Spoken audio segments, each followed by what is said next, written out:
Why so serious? Oh, why so serious? Come on, tell me, why you so serious? Today we're going to be speaking about how not to take yourself too seriously, loosen up a little bit, live a little bit more, laugh a little bit more, not be too hard on yourself, romance a little bit more, and just be yourself a lot more. My whole point comes over here because I've seen people around as like these dried, sucked up mangoes. Trust me, I've been that as well. What I mean by these dry, sucked up mangoes is that people who are like just working, doing their responsibilities, adhering to what they have to do, paying their bills, and then they forget about themselves. So this mango that they are, like the juice just gets drained out and they become sucked and dry souls. We all have been there. I have been there. I'm sure you have been there. I don't imagine somebody not being there. Even if you are born in a billionaire family, like you will be having those things that you have to go through yourself, which is your journey. So my whole point on this video is how to not take yourself seriously, and instead of becoming these sucked up dried mangoes, becoming these juicy, amazing, rich, nutrient mangoes that have these great leaves and like bark, and they bow down when they have more because they're grateful, not because they are giving only, So yeah, here today we're going to be speaking about 10 perspectives that can help you take yourself lightly and not be too serious and enjoy and live life a little bit more, as I have learned. So the first one of them is actually to sing. No, I'm not saying you to break a record label or to compete with Rihanna or Beyonce. Relax. What I'm telling you is that singing, when you sing,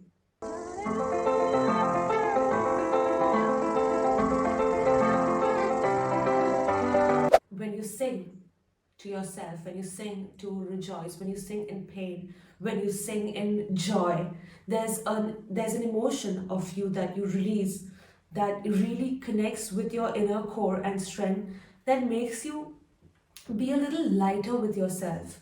Let's just ask you a question. When was the last time you actually sang loudly, horribly, strangely, weirdly, and badly? If not, just go and do that. Trust me, it brings about a lot of lightness into the way that you perceive yourself. Obviously, after singing, what do you expect yourself to do is dance. Yeah, these are not, I warn you, these are not your normal self-development tools and methods and 7, 10, 11-point strategies. These are basic human points that nobody tells us. There's a reason I call my channel like life skills that nobody teaches you in school, uni, or an MBA. It's because, hello, you gotta dance. And I'm not telling you to go and dance at a party. I'm not telling you to go and dance in front of 100 people. I'm telling you to dance by yourself. When was the last time you did that? Dance, look at yourself in the mirror, or don't. Be in the room when you're alone, or get that time once a week, once a month. If you actually do that, you will see how much of energy that you actually liberate, how much of energy that you actually feel, and how much of self-esteem and confidence that you gain because of your bodily movements and the flow that you give in your energy while you are dancing in the most horrible way. Like dance like no one's watching, like we've heard that. So dance like no one's watching, and induce and infuse your body and yourself with energy that comes from you enjoying, rejoicing something. So when you don't have to take yourself seriously, these are one of the things that you actually do, because once you start dancing, because you feel like, and not be like, oh, like many times people are like, oh, they're dancing and they listen to music and they inhibit themselves from being this and being that because there are people. No problem, do that when people are not around. What stops you when people are not around? Actually, if you give that energy when people are around, if you put yourself into those dirty, horrible dance movements or amazing dance movements, you will be giving a lot of energy to your body and mind. And also there's something that will happen into you that will make you not take yourself that seriously and make you participate a little more in things that are a little more unconventional to the normal things that you've been following. I mean, here we're speaking about people who want a little bit more. If you want the normal ordinary, then go. Don't dance. Stop this video. Sit, listen to the music. Don't move a single finger. This gets me to my next point is embracing humor in discomfort. So for instance, when people ask us that to dress up and we don't feel like, when people call us for a party and we don't feel like, or they ask us to dance at a wedding and we don't feel like. So if you want to not take yourself seriously and change and be in more flow and more comfortable expressing and being who you are, then you have to put yourself a little bit out of your comfort zone. And here, what I mean is embracing humor in situations of discomfort, because if there's something that you don't like and you're like, how about you change that with a mindset which is, okay, I'm gonna make fun of myself, I'm gonna have fun with my friends, I'm gonna have fun with my family, I'm gonna dance or I'm gonna cry. But embracing humor in discomfort will help you navigate the biggest of the problems if you're conscious that you have to apply humor. Let's say your boyfriend or your girlfriend invites you with their parents, and you have never met them, and you have heard that they hate you. I'm inventing things, okay, on the go. So now, how do you embrace humor in the discomfort? So you embrace humor in the ways that you will be joking about yourself, you will be okay, you will not take things too seriously, you will laugh and share more, you will not take things personally if they say, and find something really funny about it. And this is something that nobody teaches you in school. You have to be very conscious about it. If you actually embrace humor in this discomfort, which comes from participating in listening and thinking a more funnier side. And embracing humor doesn't just come overnight. It's something that comes with practice. For example, I was also this wrinkled, grumpy potato who used to be like, hmm, hmm. And then I consciously was like, okay, I need to like really had some sense of humor into my life. This was like years back. I heard some really bad comedians, stand-up comedians. I heard some amazing stand-up comedians. I watched some series, YouTube videos, and heard some podcasts to just train my sense of humor, because I was so great in my soul, in my sense of humor. If people would crack a joke, I would just be like, crack a jack. If people would crack a joke, I would just be like, and that's just so great. So I don't want to be that. I want to understand and not just be great and actually ask a question or laugh or crack something back. So these are the things that I actually apply to embrace humor in discomfort, to feel more comfortable and not take myself too seriously. Here, how it applies in not taking yourself too seriously is because you don't get frozen, you don't get angry, you don't judge yourself, you don't judge other people with the situation, and you lighten up and turn it into humor. The next takes me to last minute anxiety. You might be applying all of these things, practicing all of these amazing steps of like singing, dancing, flourishing your energy and changing your thinking, but perhaps when it comes to situations in society and let's say events, social gatherings, or situations that require your presence, there's something that we have last minute anxiety, is that you've prepared everything mentally, but then there comes a moment and you're like, I wish something happens, it rains, there's a drought, there's a storm, there's a tsunami, and I just don't have to go. Like as children, we always wished. But when you grow up, it can also be the same, and you can have and build up a last minute anxiety of backing out last minute onto things, backing out last minute after committing to dressing up, after committing to dancing, after committing to singing, after committing to doing something which is out of your comfort zone, there is something that can come which is called last minute anxiety. So, what this message is that let that last minute anxiety come, know and pray that I welcome this last minute anxiety and I let it go, because I have decided that I'm going to let it go and I'm going to take myself with the flow and less seriously. So that last minute anxiety that's coming to my head is coming from my last being of who I used to be. So I welcome it and I let it go and say bye bye. And I'm going to go in this decision that I have taken. One of the other things that really helps you take yourself a little lighter and not too seriously is having and nurturing the ability to compliment others. Not being this person who's like observing others from the back or criticizing or analyzing very, particularly. Great, you can do that if that's your business and if that's your job. But if you're doing that to people on a daily level, you need to calm your guts down and be a little bit in the flow and see people and human beings as they are. And if you see something that you perhaps appreciate from a distance, or perhaps that you admire from front or a distance, nurture and cultivate that quality of complimenting people in front of others or in private, whatever it is, but nurture that quality. I have seen people who admire from far, who get inspired, copy, go, take, you know, but never do they actually say that, hey, this is so amazing. Because when they actually say that, they might learn a few more things that they wouldn't have learned before. Because when you compliment a person who you actually appreciate a few things, you there's a certain energy and a certain part of you that opens up, that will ask questions. Those questions will come to you. You don't have to think or go, what will I ask when I'll compliment this person? What will I say if I admire this person? Once you become the person who actually decides to admire, well, compliment and say, like, speak, express the compliment, express the admiration, there will be questions that will come to you that will open up to much more knowledge about that subject that you're complimenting and appreciating. So learn to compliment people, don't hold back, and don't take yourself too seriously in the sense that I'm this person, I'm this, and I'm that. How can I compliment him or her or them? Drop that, please. Become nice juicy mangoes, not dry sucked up mangoes.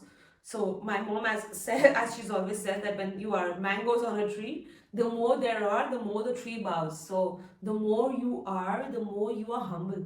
So don't have that thing of not saying, not complimenting people. Compliment people openly, freely, and cheerfully. So one of the other things of not taking yourself too seriously and having a little bit of fun and living a little bit more is trying all these new weird things that are weird to you particularly.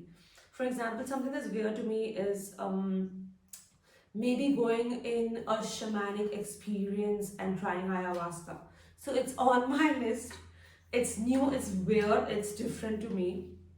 For some people it could be weird trying something which is a yogic experience, or I don't know, kundalini practices that are very common these days, or maybe a psychedelic experience, or maybe a museum experience where people are speaking about different voices and singing in a different manner. I don't know, there are so many weirds that are weird in our perception but are art and creativity and empowerment in the eyes of other people. So it's very important to embrace certain weirds along the way when we are traveling. Let's say you're traveling to Madrid or Barcelona or Tokyo, and you may normally just do the normal typical things. Go to the weirder side and go dig deep and try something different that you would have never done where you belong, where you come from, or where you are. Put yourself into situations, even if it's a $15 experience or it's a 10-minute chant, it could be anything. I keep saying it could be anything. It could be anything. But put yourself into weird situations, weird experiences, which are not weird, which are amazing. Actually, you will realize, but they're weird for you, weird for where you come from, where your thought pattern comes from. So try that and you'll just liberate and take yourself less seriously. And when you do that, you'll just go with the flow, and it'll have a domino effect into many things into your life. One of the other ways of not taking yourself too seriously is doing a little bit of twist in your dressing sense. When you go to work, when you meet people, let's say at work you go on a normal Monday to Friday in a grey shirt or a white t-shirt and black trousers and sneakers or whatever it is. Let's make a little bit of twist, because you want to not take yourself so seriously, and because people expect you to come this way, do something completely different and drastic.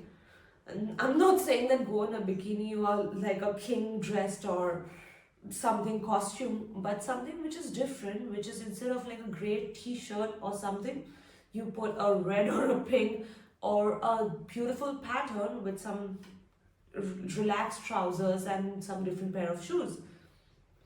I'm just giving you an example, okay? This is not a video about how to make extra expenses onto yourself. This is a video about how to find different ways of not taking yourself seriously by changing a few patterns that we've been following because we think this is how we are. Okay, so this is one of the ways. So dressing up differently, or let's say that you meet your boyfriend or your girlfriend or your spouse in a normal standard boring because pattern because you've been used to it. Let's say one day you just appear, you go to the parlor or you go to a haircut, you dress yourself up and you take an effort and appear. Let's see what happens. What I'm saying over here is that to not take yourself seriously and to brighten what you really are, you need to take a little bit steps out of your comfort zone. So dress up. And one of the other things also is that I have learned in my life is because I've been living in the Canary Islands, you can see it with my colors today, is dress up when there are occasions. If there is a carnival, if there are people who say that, hey, let's participate and dress up as like bananas, go and say, yes, dress up as bananas. Don't become a wrinkled potato, which I mean, like, don't become that. Meaning, okay, I don't mind dressing up as bananas, what's the plan? Perhaps you dress up as a watermelon or maybe like a ball pen, I don't care. But be sporting, be that person who is willing to dress up. If it's Halloween, if 100 people are dressing up, don't be that person that I'm not gonna dress up. Who dresses up these days? Don't be that person. Which comes to my next point, which is being sporting. Please do not take yourself seriously. Do not be the person who you are or have been or have become because of life and because of whatever has been this load and baggage onto yourself. Take these efforts and be sporting. So if somebody calls you to be like, okay, hey, let's plan a trip to this place and we do camping, and you hate camping, so you will not be like, camping, bro, I'm just gonna be gaming, or whatever is your excuse. Don't be this excuse and boring person. For a change, even if it's only you, let all of them, let all your friends be that person who's be like, bro, who's gonna go camping? No, be that one person for a change, just to challenge that pattern of your thinking, that pattern of being, that junk that you have of reacting of no, I don't, oh, who will or how or screw this. No, change that consciously and be like, yes, I don't like camping, but let's hear what's your plan. And perhaps there'll be something new that you will actually learn about yourself and induce other people to learn about themselves and not take themselves so seriously and actually know who they are. So, here I want to speak about the different situations that one can encounter when you have to be present at different events or surrounded by multiple people or interacting with people that you're not really very fond of or you have never really met and you don't know, and there's like this blank space in your head which obviously because of your pattern will be like filling in with all the negative thoughts. So here in this particular case, what you do is you write, it could be called journaling, but here you write specifically. You write before you go to the meeting, before you go to the event, before you meet your in-laws, before you meet that client that you want to crack the deal with or the employee that you want to fire. Sorry. You write and you ask that help me, allow me to give an uplifting energy with my presence when I'm at this event. Help me to give an empowering resilience when I'm firing this person. Help me to give an understanding, clarity and empathy when I am conveying condolence. It could be anything that is the situation particular to you, but you ask and you write, and when you actually write and you consciously work on it mentally, you will actually achieve it. And consciously working on it doesn't come with, I don't mean that you have to practice for months. You write about it. It could be you have an event in the next 1 hour, you write about it and you think about it and you repeat it multiple times, and within that 1 hour 45 minutes, whenever that event is, when you're there, this is actually going to happen. So not taking yourself seriously also means changing the way your reactions and reciprocation is in many ways, because you're not taking yourself seriously comes from many other aspects which are bred into your head. So try this. One of the other most important ways of not taking yourself too seriously and lighting up your life and living a little bit more is bringing out the child in you. Bringing out the child in you is about in situations where you would perhaps react in a certain way at work. You would perhaps react like, oh, this is amazing. Perhaps you could just be like, oh my god, this is amazing, let's just celebrate. Let's say bringing out the child in you when you're traveling normally with your friends, you'll be like, oh, let's take a nice Chevrolet Cabrio with an open deck and with this motor. And perhaps you'd be like, let's take a caravan this time. I don't mind if somebody suggests, or normally you would be like, no, who's gonna take care of that shit? Perhaps this time you try changing a little bit of your perspective. So try bringing out the child in you in many situations. Say if you're going to a dance party and people would normally dance in a certain way and you don't know and you don't feel that you think that they are cool but you don't know how to dance that way, it's okay, and put yourself in the position and dance in a way that is childish and that is you who's enjoying and loving it. When you accept the child in you, you're going to become the person who's much more cooler than all of them together, because you're embracing who you are, you're connecting to your energy, you are overcoming all those adulting patterns, that junk that you have carried forward with you, and shun yourself. So bringing out the child in you is not really bringing out the child in you, it's bringing out you. Why so serious? Oh, why so serious? Come on, tell me, why you so serious?